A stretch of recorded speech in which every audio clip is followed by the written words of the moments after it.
Hello everyone, welcome to our YouTube channel Akanksha GS. अब आज के इस वीडियो में हम लोग देखेंगे क्लास 6 के एनसीईआरटी।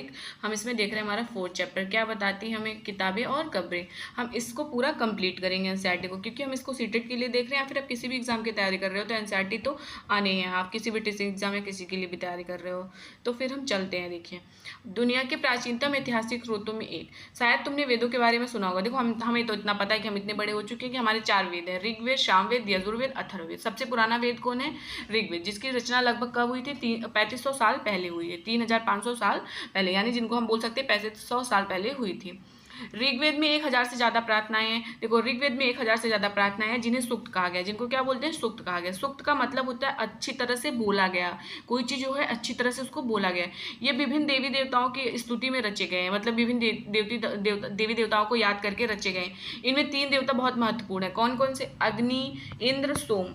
अग्नि के देवता देखो, अग्नि जो है वो आग के देवता है, इंद्र जो है युद्ध के देवता, सोम जो है एक पौधा है जिसे एक खास पेय बनाया जाता है। पहले पहले बनाया जाता था, लोग पीते थे। ठीक है। वैदिक प्रार्थनाओं की रचना ऋषियों ने की थी। वैदिक प्रार्थनाओं की रचना किसने की थी? ऋषियों ने। आचार्य विद्यार्थियों को इन्हीं अक्षर, शब्दों और वाक्यों में बांटकर सस्वर पाठ कंठस्थ करवाते थे, क्योंकि लिखने की तो व्यवस्था थी नहीं। ऋषि जो थे वो वाचन करते थे, और जो बच्चे थे जिसको आदर्श वाचन बोलते हैं ना, वो करते थे, और बच्चे मतलब सुनते थे, सीखते थे और याद करते थे। जैसे हम लोग जो छोटे थे पहाड़ा याद करते थे स्कूल में, चिल्ला चिल्ला के दो दो का। अधिकांश सूक्तों के रचयिता सीखने और सिखाने वाले पुरुष थे। ठीक है, अधिकांश की बात हो रहा है, ये लाइन याद रखिएगा। कुछ प्रार्थनाओं की रचनाएं महिलाओं ने भी की थी। देखो, अधिकांश सूक्तों की रचना किसने की थी? पुरुषों ने की थी, लेकिन कुछ प्रार्थनाओं की रचना महिलाओं ने की थी। ऋग्वेद की भाषा प्राकृतिक संस्कृत या वैदिक संस्कृत कहलाती थी। ऋग्वेद की भाषा क्या थी? प्राग संस्कृत या ऋग्वैदिक संस्कृत कहलाती थी, इसको हम वैदिक संस्कृत कहते हैं। तुम स्कूल में जो संस्कृत पढ़ते हो उससे यह भाषा थोड़ी सी भिन्न है, वह डिफरेंस है ना, जो हम लोग संस्कृत पढ़े हैं। इसको देखते हैं हम लोग। संस्कृत भाषा भारोपी, भारत यूरोपीय भाषा का परिवार का हिस्सा, याद रखिएगा। भारत की कई भाषा जैसे असमिया, गुजराती, हिंदी, कश्मीरी, सिंधी, एशियाई भाषा जैसे फारसी, यूरोप की बहुत सी भाषाएं जैसे अंग्रेजी, फ्रांसीसी, जर्मन, यूनानी, इतालवी, स्पेनिश आदि इसी परिवार से जुड़ी हुई है। उन्हें एक भाषा परिवार इसलिए कहा जाता है क्योंकि आरंभ में उनमें कई शब्द एक जैसे थे। उदाहरण के लिए मातृ मतलब संस्कृत, माँ हिंदी, मदर अंग्रेजी। इसको आप देख सकते हो। उपमहाद्वीप में दूसरी भाषाओं की भी बोलियां बोली जाती है। उदाहरण के लिए पूर्वोत्तर प्रदेशों में तिब्बत बर्मा परिवार की भाषाएं जो थी वो बोली जाती थी। तमिल, तेलुगु, कन्नड़, मलयालम द्रविड़ भाषा परिवार की भाषाएं थी। ठीक है। जबकि झारखंड और मध्य प्रदेश में कई हिस्सों में बोली जाने वाली भाषा जो थी क्या कहलाती थी? ऑस्ट्रो एशियाटिक परिवार से जुड़ी थी। हम जिन किताबों को पढ़ते हैं ना, संस्कृत की हम बात करते थे, चलो वहां पे आते हैं। हम जिन किताबों को पढ़ते हैं वे लिखी और छापी गई हैं। ऋग्वेद का उच्चारण किया जाता था, श्रवण किया जाता था, ना कि पढ़ाया जाता था। ठीक है। रचना के कई सदियों बाद इसे पहली बार लिखा था, मतलब काफी टाइम के बाद इसको लिखा गया। पता नहीं कब से हुआ था रचना, लेकिन ये कब लिखा गया? 3500 साल बाद। ठीक है। इसे छापना तो बहुत मुश्किल था, मुश्किल से 200 साल पहले हुआ। ठीक है। ये रचना हुई थी, कब हुई थी? 3500 साल पहले। और इसे छापने का काम कब हुआ? मुश्किल से 200 साल पहले हुआ था। इतिहासकार ऋग्वेद का अध्ययन कैसे करते हैं? इतिहासकार पुरातात्विकताओं की तरह से अतीत के बारे में जानकारी इकट्ठी करते हैं, लेकिन भौतिक अवशेषों के अलावा वे लिखित स्रोतों का भी उपयोग करते हैं। देखो, ये भौतिक अवशेष तो का उपयोग तो करते हैं, साथ में लिखित उपयोग का भी, चीजों का भी उपयोग करते हैं। चलो देखते हैं ऋग्वेद का अध्ययन कैसे करते हैं। ऋग्वेद के कुछ सूक्त वार्तालाप के रूप में, मतलब बात करने, कम्युनिकेशन के बीच में विश्वामित्र नामक, देखो ये क्वेश्चन आया था आपको, कहाँ आया था? पेट में। विश्वामित्र नामक ऋषि और देवी देवताओं के रूप में पूजित 2 नदियों, ये कौन सी नदी से बात कर रहे थे? व्यास और सतलुज के बीच ये संवाद एक ऐसी सूक्त का अंश है। आपसे पेट के एग्जाम में पूछा था विश्वामित्र जो है ऋग्वेद में किन 2 नदियों से बात कर रहे थे, तो यही 2 नदियां थी, व्यास और सतलज, जिनको हम सतलुज नदी भी कहते हैं। देखिए क्वेश्चन ये कहाँ कहाँ से अब देते हैं। ये देखिए, ऋग्वेद की पांडुलिपि का एक पन्ना है, भुज की छाल पर लिखी गई थी। यह पांडुलिपि कश्मीर में पाई। लगभग 150 वर्ष पहले ऋग्वेद की सबसे पहली बार छापने के लिए इसका उपयोग किया गया था। इसी पांडुलिपि को देखकर अंग्रेजी में अनुवाद तैयार हुआ है। यह पांडुलिपि पुणे महाराष्ट्र के, मतलब कि महाराष्ट्र के पुणे में सुरक्षित पुस्तकालय उसमें रखा गया है। विश्वामित्र नदियों के बारे में हमने आपको बता दिया। कौन सी? व्यास और सतलज नदी के बारे में। मवेशी, घोड़े और रथ।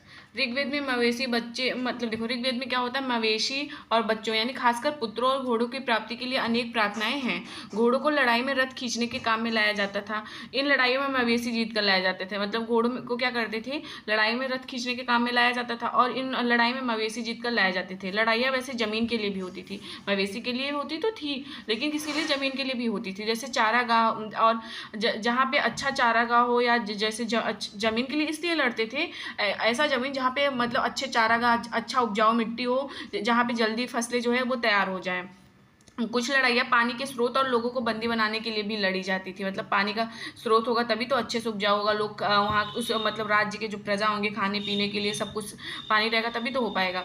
युद्ध जीतने में धन का कुछ भाग सरदार रख लेते थे तथा कुछ हिस्सा पुरोहित को दिया जाता था। युद्ध जीते गए कुछ भाग सरदार रख लेते थे तथा कुछ हिस्सा पुरोहित को दे देते थे। शेष धन आम लोगों में बांट दिया जाता था। कुछ धन यज्ञ करने के लिए भी प्रयुक्त होता था। आग यज्ञ की आग में आहुति दी जाती थी। यज्ञ की आग में आहुति, ये आहुतियाँ देवी देवताओं को दी जाती थी। घी, अनाज, कभी कभी जानवरों को भी आहुति दी जाती थी। अधिकांश पुरुष इन युद्धों में भाग लेते थे। अधिकांश पुरुष इन युद्धों में भाग लेते थे। कोई अस्थायी सेना नहीं होती थी। अभी इन लोग की कोई अस्थायी सेना नहीं होती, कोई राजा नहीं होता, राजा का बेटा राजा भी नहीं होता, ये भी याद रखिएगा। लेकिन लोग सभाएं में मिलते जुलते थे। लोग मतलब कि सभा होती थी, मिलते जुलते थे। युद्ध और शांति के विषय में सलाह मशवरा करते थे। वहाँ ऐसे लोगों को अपना सरदार चुनते थे जो बहुत बहादुर और कुछ मतलब जब हम जैसे एक चीज़ सुन लो, जैसे राजा दशरथ ने अपने यहाँ जब शादी हो रही थी उनके यहाँ स्वयंवर कराया था, तो ऐसे इंसान को चुनना चाहते ना जो कुशल हो और अच्छे हो, कुशल योद्धा की तरह। तो इसी तरह ये लोग भी मतलब सलाह मशवरा करते थे। जो कुशल होता था उसी को अपना समझ लेते थे, मतलब कि सेना, सैनिक या सरदार। लोगों की विशेषताएं बताने वाले शब्द। लोगों का वर्गीकरण काम, भाषा, परिवार, समुदाय, निवास स्थान या सांस्कृतिक परंपरा के आधार पर किया जाता रहा है। मतलब कि किसका क्या काम है उस अकॉर्डिंग लोग को बांटा गया था। ऋग्वेद में लोगों की विशेषता बताने वाले कुछ शब्दों को देखा गया है। ऐसे दो समूह जिनका वर्गीकरण काम के आधार पर किया गया है। पुरोहित, जिन्हें कभी कभी ब्राह्मण कहा जाता था। ब्राह्मण कहा जाता था पुरोहित जो थे, तरह तरह के यज्ञ और अनुष्ठान कराते थे। दूसरे लोग थे राजा। राजा वैसे नहीं थे जिनके बारे में तुम बाद में पढ़ोगे, जैसे अकबर हो गए, महाराणा प्रताप जी हो गए। ये ना तो बड़े, इनके पास ना तो बड़ी राजधानियां और ना महल होते थे। इनके पास ना तो सेना होती थी और ना ही ये टैक्स वसूलते थे। प्रायः राजा की मृत्यु के बाद उसका बेटा अपने आप शासक नहीं बन जाता था, जैसे अकबर का बेटा बना जहांगीर, इस तरह से नहीं, ऐसा नहीं था। अभी मैंने बताया कि जो कुशल होते थे उनको चुना जाता था। जनता या पूरे समुदाय के लिए दो शब्दों का इस्तेमाल होता था। एक था जन शब्द, जिसका प्रयोग हिंदी और अन्य भाषाओं में आज भी होता है। दूसरा था विश्व, जिसे वैश्य शब्द से निकला है, जिसके बारे में हम चैप्टर 5 में अभी पढ़ेंगे। ऋग्वेद में विश्व और जनों के नाम मिलते हैं। ऋग्वेद में विश्व और जनों के नाम मिलते हैं, इसलिए हमें पुरु जन या विश्व जन, भारत जन या विश्व यदु जन या विश्व जैसी कई उल्लेख चीजें मिलती हैं। जिन लोगों ने इन प्रार्थनाओं की रचना की वो कभी कभी खुद को आर्य कहते थे। जो ये प्रार्थनाओं की रचना की वो अपने आप को आर्य कहते थे। अपने विरोधियों, ये क्वेश्चन पूछा, अपने विरोधियों को दास या दस्यु कहते थे। दस्यु वो लोग थे जो यज्ञ नहीं करते थे, शायद दूसरी भाषाओं में बोलते थे। ये बाद के समय में दास स्त्रीलिंग मतलब दासी शब्द का मतलब हो गया गुलाम। दास वे स्त्री और पुरुष होते थे जिन्हें बंदी बनाकर लाया जाता था। या उन्हें उनके मालिक की जायदाद माना जाता था। जो कभी कभी जो मालिक चाहते थे वही काम करवाते थे उस टाइम पे, याद रखिएगा। अभी कुछ आप कराएंगे ना, आर्टिकल 17 आपको कहा जाएगा। जिस युग में उपमहाद्वीप के उत्तर पश्चिम में, सॉरी 17 नहीं, आर्टिकल 17 जो था वो छुआछूत का था। आर्टिकल 15 कहता है आप किसी के साथ भेदभाव नहीं करेंगे लिंग, जात, इस सबके मतलब बेस पे। जिस युग में महाद्वीप के उत्तर पश्चिम में ऋग्वेद की रचना हो रही थी उसी समय दूसरी जगहों पर एक तरह का विकास हो रहा था। जहाँ पे ये सब रचना हो रहा था और दूसरी तरफ एक तरह का विकास हो रहा था। खामोश प्रहर यानी कहानी महापाषाणों की। अगले पृष्ठ के चित्रों को देखो। ये शिलाखंड महापाषाण यानी महा मतलब बड़ा, पाषाण मतलब पत्थर के नाम से जाने जाते थे। ये पत्थर दफन करने के लिए लोगों द्वारा बड़े करीन से लाए गए थे। वहाँ महापाषाण कब्रें बनाने की प्रथा लगभग 3000 साल पहले शुरू हुई। यह प्रथा दक्कन, दक्षिण भारत और पूर्वी भारत और कश्मीर में प्रचलित थी। कुछ महत्वपूर्ण महापाषाण पुरास्थल मानचित्र 2 में दिखाए गए। कुछ महापाषाणी जमीन के ऊपर ही भी दिख जाते हैं, कुछ महापाषाण जमीन के अंदर भी होते थे। कई बार पुरातत्वविदों को गोलाकार सजाए हुए पत्थर मिलते थे, कई बार अकेला खड़ा हुआ पत्थर मिलता था। यही एकमात्र प्रमाण है जो जमीन के नीचे कब्रों को दर्शाते हैं। मतलब कि यही प्रमाण है जैसे हमें पता चलता है कि ये लोग भी दफनाते थे। मतलब क्रियाक्रम करते थे। महापाषाणों के निर्माण के लिए लोगों को कई तरह के काम करने पड़ते थे। हमने जो कार्यों की सूची बनाई उन्हें क्रमबद्ध, जैसे गड्ढे खोदना, शिलाखंड को ढोकर लाना, बड़े बड़े पत्थरों को तराशना, मरे हुए को दफनाना। इन सब कब्रों में कुछ समानताएं। सामान्यतः मृतकों को खास किस्म के मिट्टी के बर्तनों के साथ दफनाया जाता है, जिन्हें काले लाल मिट्टी के बर्तन यानी ब्लैक एंड रेड वेयर के नाम से जाना जाता था। इनके साथ ही लोहे के औजार और हथियार, घोड़े के कंकाल और सामान तथा पत्थर और सोने के गहने भी मिले। ऐसा लगा ये लोग मानते थे ना इसके बाद भी मतलब कि जिंदगी होगी या फिर लोग ऊपर जाएंगे तो कहाँ खाएंगे, ये सब था। लोगों की सामाजिक असमानताओं के बारे में पता लगा। पुरातत्वविद यह जानते हैं कंकाल के साथ पाई गई कई चीजें मरे हुए व्यक्ति की रही होगी। कभी कभी कब्र की तुलना में दूसरी कब्र ज्यादा मिलती थी। कभी कभी मतलब कोई छोटा कब्र होता था और कोई बहुत बड़ा, उसमें ज्यादा सामान उसमें कम, तो ऐसा लगता था कि उसके पास बहुत पैसे, उसके पास बहुत कम। यहाँ एक व्यक्ति की देखो, ब्रह्मगिरी जो है ना, यहाँ पे देखेंगे तो यहाँ पे एक व्यक्ति के कब्र में 33 सोने के मनके और शंख पाए गए। दूसरे कंकाल के पास सिर्फ कुछ मिट्टी के बर्तन दफनाए गए हैं। लोगों की सामाजिक स्थिति की भिन्नता को भी ये दर्शाता है, यानी गरीब अमीर को भी दर्शाता है। ये चीज याद रखिएगा। क्या कुछ कब्रगाहें खास परिवार के लिए थी? कभी कभी महापाषाण में एक से अधिक कंकाल मिले हुए हैं। यह दर्शाते कि एक ही परिवार के लोग एक ही स्थान पर अलग अलग समय पर दफनाया गया था। बाद में मरने वाले लोगों को पोर्ट होल के रास्ते में कब्र में लाकर दफनाया जाता था। ऐसे स्थान पर गोलाकार लगाए गए पत्थर तथा चट्टान चिन्हों का काम करते थे, जहाँ लोग आवश्यकता अनुसार शवों को दोबारा मतलब कि दफनाने आ सकते थे। इनाम गांव, देखो इनाम गांव से क्वेश्चन हर बार आता है। इनाम गांव के एक विशेष व्यक्ति की कब्र। इनाम गांव को खोजिए। यह भीमा की सहायक नदी घोड़ नदी के किनारे एक जगह है। इस जगह पर 3600 से लेकर 2700 साल पहले लोग रहते थे। यहाँ वयस्क लोगों को प्रायः गड्ढे में सीधा लिटाकर दफनाया जाता था। सीधा, उनका सिर उत्तर की ओर होता था या नॉर्थ साइड होता था। कई बार उन्हें घर के अंदर ही दफनाया जाता था। ऐसे बर्तन जिनमें शायद खाना पानी हो दफनाए गए शव के पास रख दिए जाते थे। एक आदमी को 5 कमरे वाले मकान के आंगन में मतलब कि दफनाया गया था। 4 पैरों वाले मिट्टी के एक बड़े संदूक में दफनाया गया था। बस्ती के बीच में यह बसा घर गांव के सबसे बड़े घरों में से था। इस घर में एक अनाज का गोदाम भी था। शव के पैर मुड़े हुए थे। ऐसा माना जाता है कि किसी बड़े आदमी का होगा ना, तभी तो।